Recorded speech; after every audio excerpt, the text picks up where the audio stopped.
श्रीमद् भगवद गीता के बारे में कहा गया है, एकम शास्त्रम देवकी पुत्र गीतम, एको देवो देवकी पुत्र एव च, मंत्रोपि एकम तस्य नामानि, यानी कर्मापि एकम तस्य देवस्य सेवा। अर्थात एकमात्र शास्त्र जो भगवान के श्रीमुख से प्रकट हुआ है वह है श्रीमद् भगवद गीता। जब महाभारत के महासंग्राम में अर्जुन संशय और मोह से ग्रस्त होकर अपने कर्तव्य से विमुख होने लगा, तब भगवान श्री कृष्ण ने उसे जो दिव्य उपदेश दिया वही गीता है, जो संपूर्ण मानवता के लिए मार्गदर्शक बन गई। इस सृष्टि में यदि कोई एक पूजनीय देव हैं तो वे हैं भगवान श्री कृष्ण। यदि कोई एक मंत्र है तो वह है उनका नाम। किंतु यहाँ अनेक लोग भ्रम में पड़ जाते हैं। वे सोचते हैं कि एकमात्र नाम कृष्ण कृष्ण का ही उच्चारण करना चाहिए, परंतु श्री कृष्ण स्वयं श्रीमद् भगवद गीता में कहते हैं, ओमित्येकाक्षरम ब्रह्म व्याहरण माम अनुस्मरण। अर्थात मेरा वास्तविक नाम ओम है, जो अक्षर ब्रह्म का प्रतीक है। यदि कोई सच्चे भाव से जप करना चाहता है तो उसे ओम का स्मरण करना चाहिए। जब श्री कृष्ण अर्जुन को बताते हैं कि सेवा ही एकमात्र सच्चा कर्म है, तब वे उसे कर्म का गूढ़ रहस्य भी समझाते हैं। यह सेवा केवल कर्म नहीं बल्कि प्रभु की आराधना है, जो जीवन को धर्म, ज्ञान और मुक्ति की ओर ले जाती है। तो आइए शुरुआत करते हैं। गीता को समझने से पहले, श्रीमद् भगवद गीता के सार में प्रवेश करने से पहले कुछ महत्वपूर्ण शब्दों को जान लेना आवश्यक है। वे शब्द जो बार बार इस दिव्य ग्रंथ में प्रयुक्त हुए हैं और जिनका गूढ़ अर्थ गीता में विस्तार से बताया गया है। इसलिए सबसे पहले मैं आपको इन शब्दों का आशय समझाने का प्रयास करूंगा। जब भगवान श्री कृष्ण ने अर्जुन को श्रीमद् भगवद गीता का ज्ञान दिया तो उन्होंने पहले अर्जुन को उस ज्ञान के योग्य बनाया। अर्जुन पहले से ही एक पराक्रमी योद्धा था, लेकिन केवल बाहरी युद्ध के लिए तैयार होना पर्याप्त नहीं था। उसे अंतःकरण के युद्ध के लिए तैयार करना आवश्यक था। श्री कृष्ण द्वारा दिया गया गीता का ज्ञान केवल जीविका के संघर्षों से लड़ने के लिए नहीं, बल्कि जीवन के संघर्षों से जूझने के लिए है।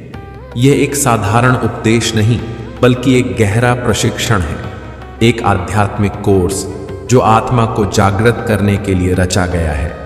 कई लोग यह कहकर गीता को सीमित कर देते हैं कि उसमें तो युद्ध की बात की गई है, अर्जुन को विजय दिलाने की बात की गई है।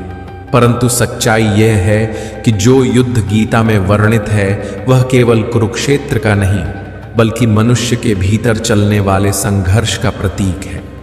बाहरी संसार में युद्ध तो प्रतिदिन बदलते हैं। आज कोई विजयी होता है, कल कोई और, परंतु इन युद्धों से अंततः न तो शांति मिलती है और न ही समाधान। गीता के पात्र प्रतीकात्मक हैं। वे हमारे भीतर के गुणों और दुर्गुणों के प्रतिनिधि हैं। इन प्रतीकों को समझना ही गीता को समझने की दिशा में पहला कदम है। भगवान श्री कृष्ण स्वयं कहते हैं, इदम शरीरम कौन्तेय क्षेत्रमित्यभिधीयते। अर्थात हे अर्जुन, यह शरीर ही वह क्षेत्र है जहां वास्तविक युद्ध होता है। इस क्षेत्र में जो कुछ भी बोया जाता है, चाहे वह शुभ हो या अशुभ, वही आगे चलकर फल देता है। इस प्रकार गीता हमें सिखाती है कि हमारे भीतर जो निरंतर धर्म और अधर्म, शुभ और अशुभ, मोह और विवेक के बीच संघर्ष चलता है, उसमें विजय प्राप्त करने की शिक्षा ही गीता का वास्तविक उद्देश्य है। श्रीमद् भगवद गीता केवल युद्ध का ग्रंथ नहीं बल्कि आत्मविजय का मार्गदर्शन है। जब आपको सद्गुरु का सान्निध्य प्राप्त होता है, जब आप साधना को सही मार्ग पर आरंभ करते हैं, जब आपके भीतर से पाप धीरे धीरे पीछे छूटने लगते हैं, तो आपका यही शरीर धर्म क्षेत्र बन जाता है। लेकिन यदि आप काम, क्रोध, लोभ और मोह जैसे विकारों के वशीभूत होकर जीवन जीते हैं, तो यही शरीर एक कुरुक्षेत्र में बदल जाता है, जहां भीतर ही भीतर निरंतर संघर्ष चलता रहता है। गुरु का अर्थ केवल एक व्यक्ति नहीं, बल्कि एक प्रेरणा है, एक आदेश है जो कहता है करो। यह एक प्रेरणास्पद पुकार है, क्योंकि हमारा चंचल मन और शरीर हर समय किसी न किसी क्रिया में लगा रहता है। जब हम कुछ भी नहीं कर रहे होते, तब भी हमारा मन सपने देखता रहता है, विचार करता है, कहीं न कहीं संलग्न रहता है। यदि हम प्रकृति और विषय वासनाओं की ओर आकर्षित होते हैं, तो हमारा शरीर कुरुक्षेत्र बन जाता है, जहां मोह, द्वेष और अज्ञान की सेनाएं आपस में टकराती हैं। परंतु जब हम परमात्मा की ओर मुड़ते हैं, उनके मार्ग पर चलने लगते हैं, तब यही शरीर धर्म क्षेत्र बन जाता है, जहां शांति, विवेक और आत्मज्ञान की विजय होती है। यही वास्तविक संघर्ष है धर्म क्षेत्र और कुरुक्षेत्र के बीच, और यह संघर्ष हमारे भीतर ही घटित होता है। अब जब बात धर्म क्षेत्र और कुरुक्षेत्र की हो रही है, तो यह समझना आवश्यक है कि हमारे अंतःकरण में दो प्रमुख प्रवृत्तियां सदैव सक्रिय रहती हैं, देवी संपदा और आसुरी संपदा। देवी संपदा का प्रतिनिधित्व करते हैं पुण्य रूपी पांडु और कर्तव्य रूपी कुंती। जब तक पुण्य का प्रकाश जागृत नहीं होता, तब तक हम अपने कार्यों को केवल सामाजिक या व्यावहारिक कर्तव्य समझकर करते हैं। लेकिन जैसे ही पुण्य जागता है, जैसे ही आत्मा में प्रकाश होता है, तभी देवी संपदा सजीव हो जाती है, और तभी हम सच्चे अर्थों में अपने कर्तव्यों को पहचान पाते हैं। क्योंकि बिना पुण्य के कर्तव्य केवल एक बोझ बन जाता है, लेकिन जब पुण्य जागृत होता है, तब कर्तव्य सेवा बन जाता है, योग बन जाता है, ईश्वर का माध्यम बन जाता है। कुंती ने पुण्य के जागृत होने से पहले, यानी पांडु के प्रकट होने से पहले, जो कुछ प्राप्त किया वह था कर्ण। कर्ण कोई साधारण पात्र नहीं है, वह हमारे भीतर जमी बंधनकारी रूढ़ियों का प्रतीक है। वे रूढ़ियां जो हमें बचपन से संस्कारों, मान्यताओं और सामाजिक मर्यादाओं के रूप में सिखा दी जाती है। कर्ण हमारे मन की वह परत है जो सच्चाई से पहले बनती है, जो जन्म से पहले नहीं, पर समझ के पहले से हमारे भीतर सक्रिय हो जाती है। यही कर्ण जब हमारे जीवन पर हावी रहता है, तब हम समाज और परंपराओं के अनुसार निर्णय लेते हैं, आत्मा की पुकार को दबाकर।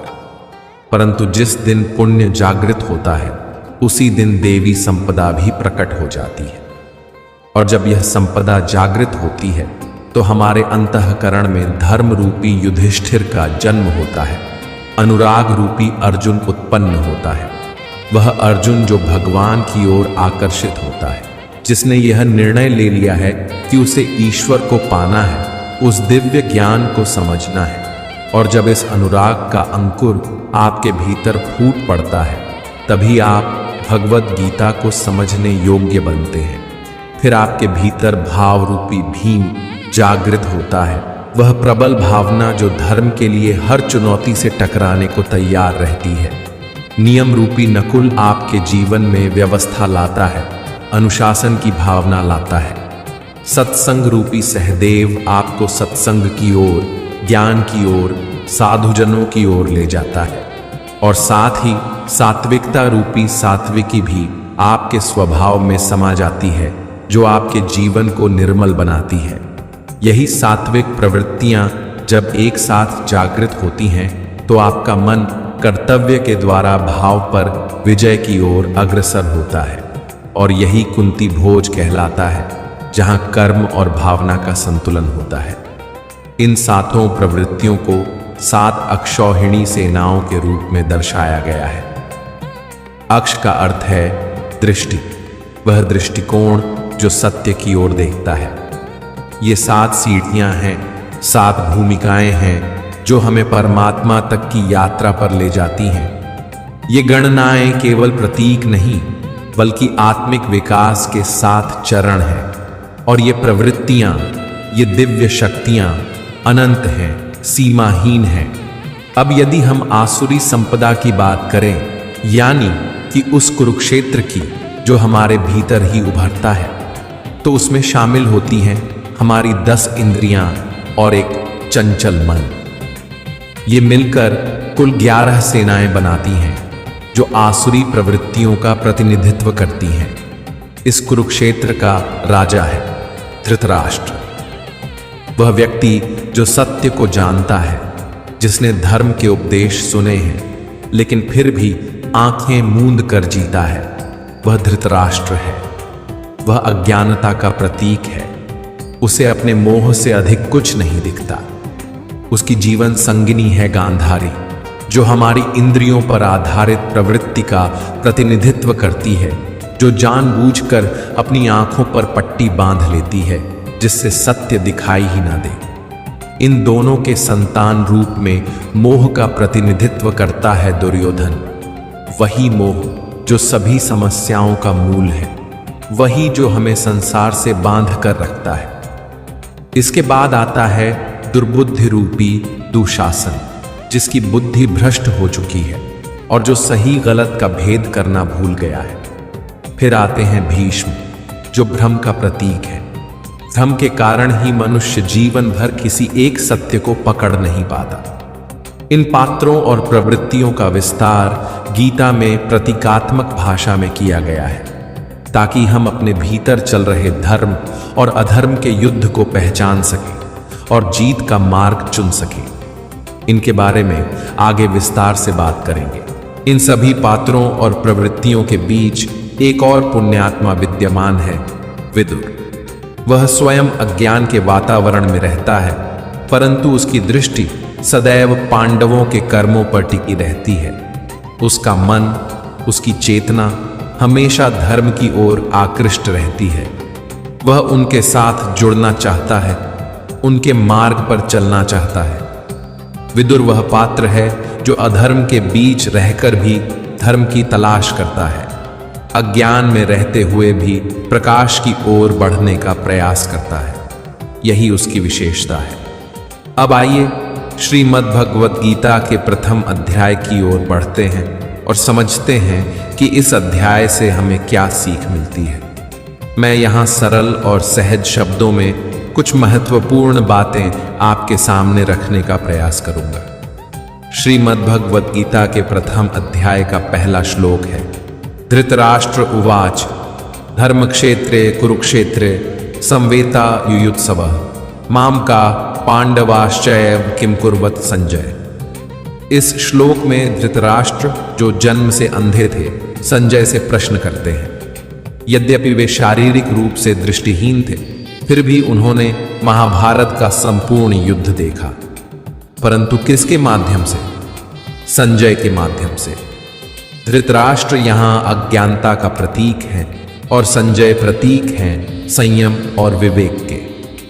धृतराष्ट्र पूछते हैं, हे संजय, धर्म क्षेत्र कुरुक्षेत्र में जो युद्ध की इच्छा से मेरे और पांडु के पुत्र एकत्र हुए हैं, उन्होंने आखिर किया क्या? यह प्रश्न केवल युद्ध के आरंभ को जानने का नहीं, बल्कि अज्ञान द्वारा विवेक से पूछे गए एक गूढ़ प्रश्न का प्रतीक है। यह समझना आवश्यक है कि अज्ञानता धृतराष्ट्र स्वयं देख नहीं सकती, समझ नहीं सकती।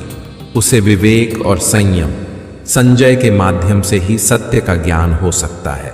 यह वह स्थिति है जब मनुष्य अंधकार में होता है, लेकिन उसका भीतर कहीं ना कहीं यह जानना चाहता है कि सत्य क्या है, धर्म क्या है और उसका मार्ग कौन सा है।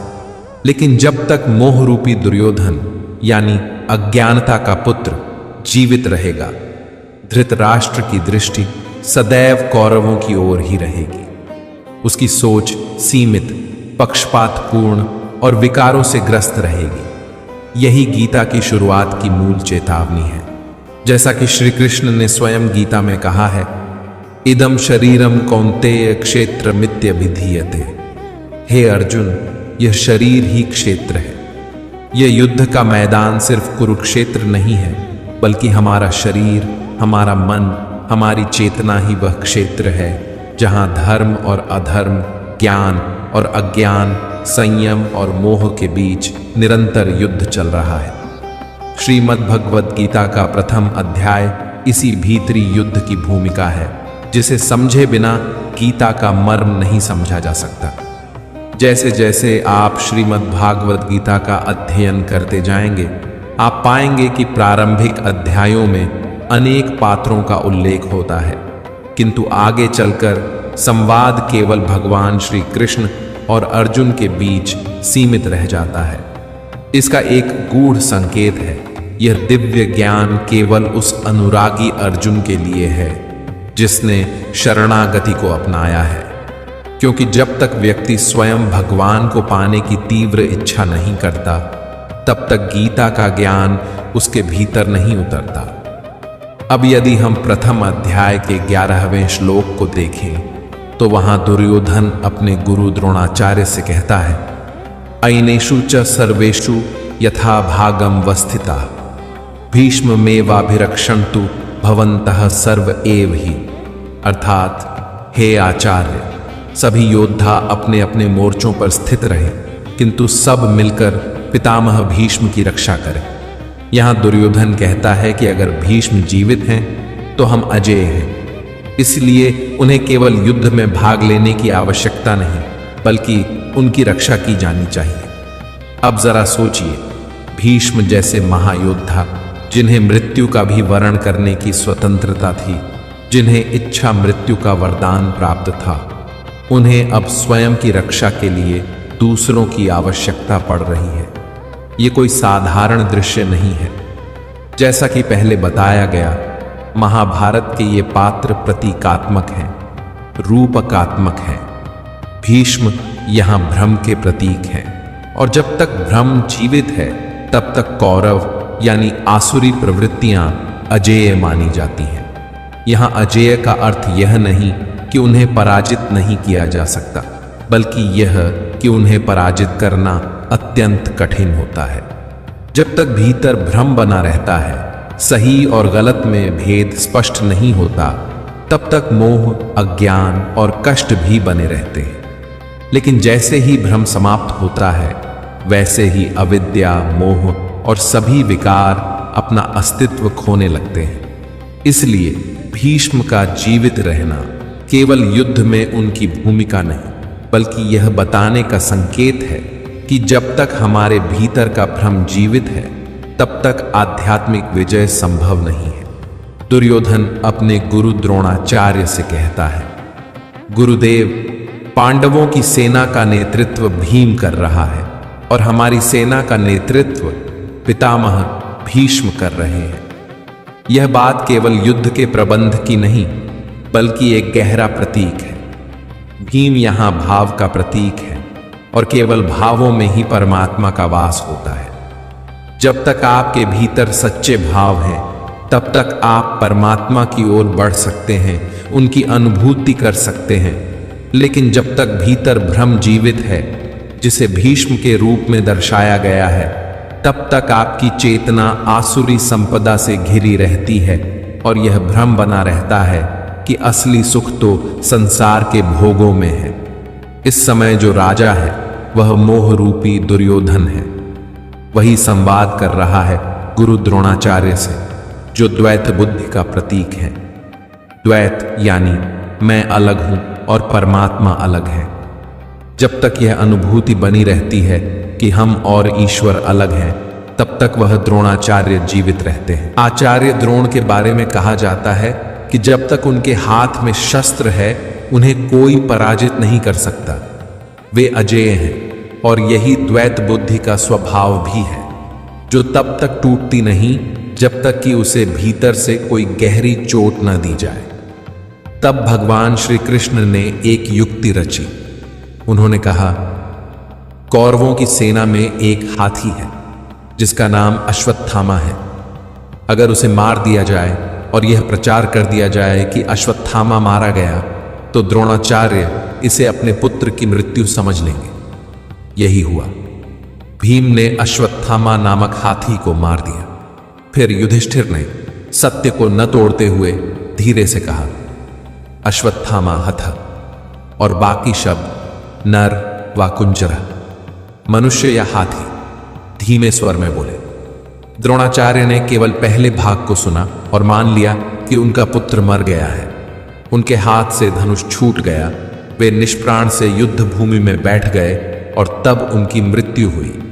यहां मृत्यु किसी अस्त्र से नहीं हुई, मृत्यु हुई मोह से। जिस पुत्र से अत्यधिक आसक्ति थी, उसी के खोने की कल्पना ने उन्हें पराजित कर दिया। और इस कथा का सबसे गहरा संकेत है अश्वत्थामा का अमर होना। अश्वत्थामा प्रतीक है उस मोह का, उस लगाव का जो मनुष्य को जन्म जन्मांतरों तक बांधे रखता है। जब तक आत्मज्ञान नहीं होता, जब तक मोक्ष नहीं प्राप्त होता, यह मोह किसी न किसी रूप में जीवित रहता है। इसलिए अश्वत्थामा को अमर कहा गया है। वह आज भी जीवित है क्योंकि मोह आज भी हमारे भीतर है। श्रीमद् भगवद गीता के प्रथम अध्याय के श्लोक 15 में वर्णित है, पांचजन्यम ऋषिकेशो देवदत्तम धनंजय पौंड्रम दद्मो महाशंखम भीमकर्मा वृकोदर, अर्थात ऋषिकेश जो कि समस्त इंद्रियों के स्वामी हैं। भगवान श्री कृष्ण ने पांचजन्य नामक शंख बजाया, अर्जुन ने देवदत्त शंख और भीम ने पौंड्र नामक महान शंख ध्वनित किया। यहाँ पांचजन्य केवल एक शंख नहीं है, यह हमारी पांचों ज्ञानेंद्रियों नेत्र, नासिका, जिह्वा, त्वचा, कर्ण का प्रतीक है।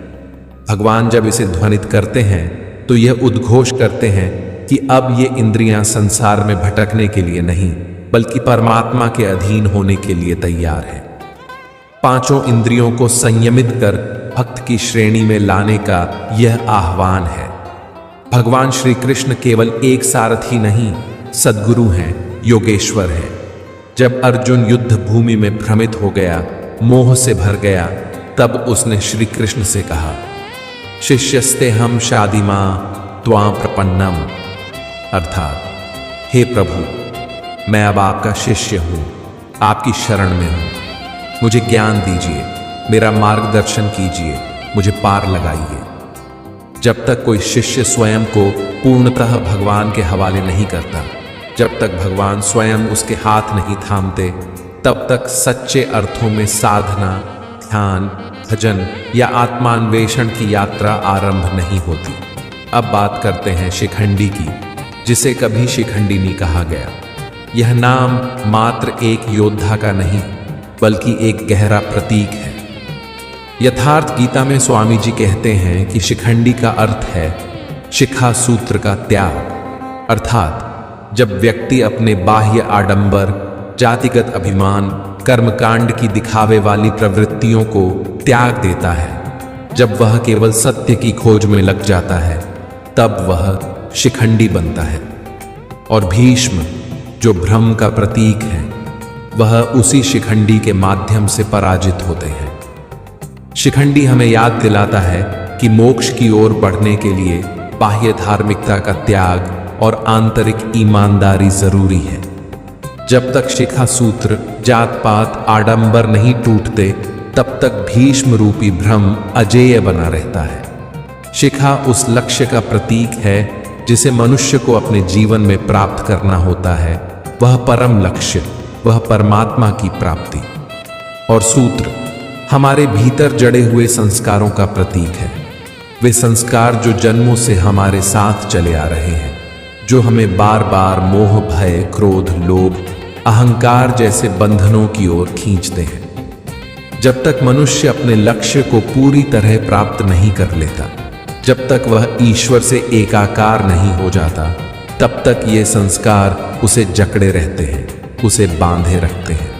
इसलिए जब कोई साधक साधना के पथ पर होता है, तब वह अभी एक पथिक होता है, एक साधना रथ यायावर।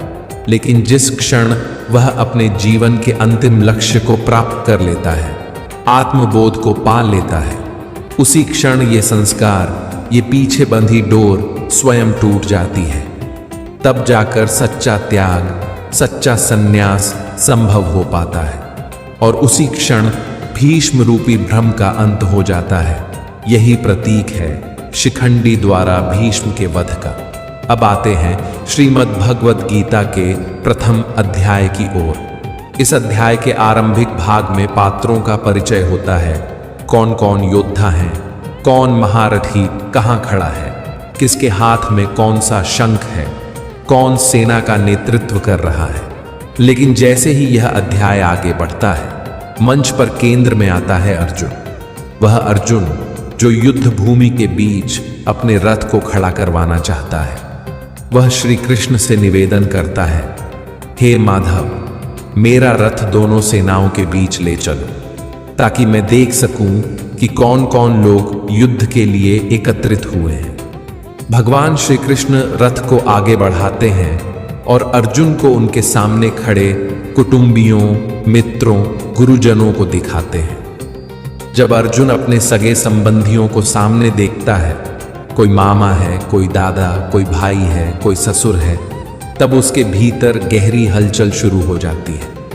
अर्जुन का हृदय कांपने लगता है, उसका शरीर शिथिल हो जाता है, उसके हाथ से गांडीव धनुष गिर जाता है, उसकी त्वचा जलने लगती है, मन असमंजस में डूब जाता है और वह युद्ध से पीछे हटने लगता है। उसे लगता है कि यह युद्ध केवल रक्त और मांस का संघर्ष नहीं, यह अपनों के विरुद्ध खड़े होने की पीड़ा है। यहीं से गीता का असली संवाद आरंभ होता है, जब संघर्ष बाहरी नहीं बल्कि आंतरिक हो जाता है, जब एक योद्धा का द्वंद्व केवल युद्ध भूमि का नहीं, आत्मा का हो जाता है। और इसी द्वंद्व को मिटाने के लिए श्री कृष्ण ज्ञान का दीपक जलाते हैं। अर्जुन के लिए यह युद्ध असमंजस और पीड़ा से भरा हुआ है। उसे समझ नहीं आता कि यह कैसा युद्ध है जिसमें दोनों पक्षों में अपने ही लोग खड़े हैं, गुरुजन, संबंधी, कुटुंबी। वह युद्ध भूमि में खड़ा तो है, परंतु उसके भीतर गहरी हलचल मची हुई है। वह श्री कृष्ण से कहता है, हे माधव, मेरे शरीर में कंपन हो रहा है, मेरा गांडीव हाथ से गिर रहा है और मेरी त्वचा जल रही है। यह युद्ध तो मुझे विनाश की ओर ले जाता प्रतीत हो रहा है, न कि कल्याण की ओर। अर्जुन इस क्षण तक श्री कृष्ण को केवल एक मित्र मानता है, एक सखा, एक सारथी। वह अब भी यह नहीं जानता कि सामने जो खड़ा है वह स्वयं परमेश्वर का अवतार है, वही योगेश्वर है जो उसे शीघ्र ही गीता का दिव्य ज्ञान देने वाले हैं। यह वही श्री कृष्ण है जिनका विराट स्वरूप उसे 11वें अध्याय में देखने को मिलेगा। लेकिन अभी तक उसकी दृष्टि मोह के पर्दे से ढकी हुई है। अर्जुन के भीतर जो द्वंद्व है वह केवल व्यक्तिगत नहीं है, वह सामाजिक भी है। प्रथम अध्याय के 41वें श्लोक में वह कहता है, अधर्माभिभवात् कृष्ण प्रदुष्यन्ति कुलस्त्रिय स्त्रीषु दुष्टासु वार्ष्णेय जायते वर्णसंकर। हे कृष्ण, जब अधर्म बढ़ता है तो कुल की स्त्रियां दूषित हो जाती हैं और स्त्रियों के दूषित होने से वर्णसंकर संतानों की उत्पत्ति होती है। यह अर्जुन की उस पुरातन सामाजिक मान्यता का प्रतिबिंब है जिसमें कुल की मर्यादा स्त्रियों की शुद्धता पर आधारित मानी जाती थी। अर्जुन इस मान्यता के आधार पर युद्ध को टालने के तर्क गढ़ रहा है, परंतु यही वह क्षण है जब श्री कृष्ण का मौन टूटता है। आगे चलकर वह स्पष्ट करते हैं कि सच्चा धर्म बाह्य कुलों की शुद्धता नहीं बल्कि अंतःकरण की शुद्धता है। वे यह समझाते हैं कि यदि किसी के मन में भ्रम है, मोह है, द्वेष है, तो उसका हर निर्णय अपवित्र होगा, चाहे वह कुल की रक्षा के नाम पर हो या किसी आदर्श के नाम पर। भगवान श्री कृष्ण आगे यह भी स्पष्ट करते हैं कि जब कोई भक्त, चाहे वह वर्ण, लिंग, कुल या जाति से जो भी हो, पूर्ण श्रद्धा और समर्पण से आराधना करता है तो वह मेरी दृष्टि में पूर्ण रूप से शुद्ध और मोक्ष का अधिकारी होता है। इस प्रकार अर्जुन की हर शंका, हर सामाजिक मान्यता को श्री कृष्ण धीरे धीरे खंडित करते हैं और उसे उस उच्चतर ज्ञान की ओर ले जाते हैं जहां न तो वर्ण बचता है, न कुल, न स्त्री, न पुरुष। केवल एक ही तत्व बचता है, आत्मा, जो नित्य है, शुद्ध है और अनंत है। अर्जुन कहता है, हे माधव, यदि यह युद्ध पाप का कारण है तो मैं त्रिलोक का साम्राज्य भी नहीं चाहता। उसके मन में इस समय तीव्र द्वंद्व है। वह धर्म, अधर्म, रिश्ते, दया, करुणा, इन सब के बीच उलझ गया है। उसे यह युद्ध केवल रक्तपात और अपने ही संबंधियों की हत्या जैसा प्रतीत होता है, और इसी भ्रम में वह युद्ध से पीछे हट जाता है। अध्याय के अंत तक अर्जुन, जो अभी तक रणभूमि में सीना तान कर खड़ा था, अब धीरे धीरे पीछे हटता है और अंततः वह अपने रथ के पिछले हिस्से में बैठ जाता है। उसका गांडीव हाथ से गिर चुका है, शरीर शिथिल हो गया है और आंखों से आंसू बहने लगे हैं। यह उसकी आंतरिक पराजय है, संशय और मोह का प्रत्यक्ष रूप। जब अर्जुन दोनों सेनाओं का निरीक्षण करता है तो उसे सामने कोई शत्रु नहीं दिखाई देता। उसे केवल अपने ही लोग नजर आते हैं। दादा, मामा, गुरु, भाई, साले, पुत्रवत संबंध सब वही हैं, और यही पारिवारिक मोह उसकी सबसे बड़ी बाधा बन जाता है। जो भी व्यक्ति भक्ति का मार्ग अपनाता है, जो प्रभु की शरण में जाना चाहता है, उसका पहला द्वार यही होता है, मोह से मुक्ति का। जब तक मोह है तब तक विवेक जन्म नहीं ले सकता, और जब विवेक जागता है तब सच्चे अर्थों में गीता का ज्ञान प्रवेश करता है। अर्जुन के मन में उस समय यह भ्रम भी था कि वह सनातन धर्म की रक्षा कर रहा है, कि इस युद्ध से वह अधर्म रोक सकता है। परंतु वह यह भूल गया था कि जो उसके सारथी हैं वे कोई सामान्य मित्र नहीं, स्वयं प्रभु श्री कृष्ण हैं। यह समझ अर्जुन को अभी नहीं थी, लेकिन जैसे ही वह समझेगा उसका दृष्टिकोण बदल जाएगा। इसीलिए श्रीमद् भागवत गीता का यह प्रथम अध्याय अर्जुन विषाद योग कहलाता है, अर्थात वह अध्याय जिसमें अर्जुन संशय, दुख और मोह से घिरा हुआ है। स्वामी जी ने इसे संशय विषाद योग कहा है, क्योंकि यह केवल शोक नहीं बल्कि अज्ञान और भ्रम से उत्पन्न संशयों का योग है। यह वही चरण है जब साधक मार्ग पर तो होता है लेकिन पीछे खींच जाता है, परंतु यही वह मोड़ है जहां से भगवान श्री कृष्ण का उपदेश प्रारंभ होता है, और फिर एक एक करके वे अर्जुन की हर शंका, हर प्रश्न का उत्तर देते हैं, उसे यथार्थ धर्म का बोध कराते हैं, और वही यथार्थ ज्ञान हम सब के लिए भी श्रीमद् भागवत गीता में संचित है। मित्रों, अर्जुन विषाद योग केवल एक युद्ध भूमि का दृश्य नहीं है, बल्कि हमारे भीतर चल रहे संघर्ष का प्रतीक है। जब भक्त ईश्वर की ओर बढ़ता है तो पहली बाधा मोह, भय और संशय बनकर आती है। अर्जुन का टूटना, गांडीव का गिरना, ये सब आत्मज्ञान की यात्रा की शुरुआत है। अब अगला अध्याय, गीता का दूसरा अध्याय, वहीं से शुरू होगा जहां से भगवान श्री कृष्ण का उपदेश शुरू होता है, जहां से संशय का अंत और समाधान का आरंभ होता है। और यह समाधान केवल अर्जुन का नहीं, यह हम सब का है। यह गीता केवल शास्त्र नहीं है, यह जीवन का मार्ग है जो हमें जीवन के रण में अडिग बनाता है। हम सब भी नया दृष्टिकोण पाएं। मित्रों, आज के लिए बस इतना ही। अगर आपको ये वीडियो पसंद आया हो तो इसे लाइक करें और अपने परिजनों के साथ ज्यादा से ज्यादा शेयर करें।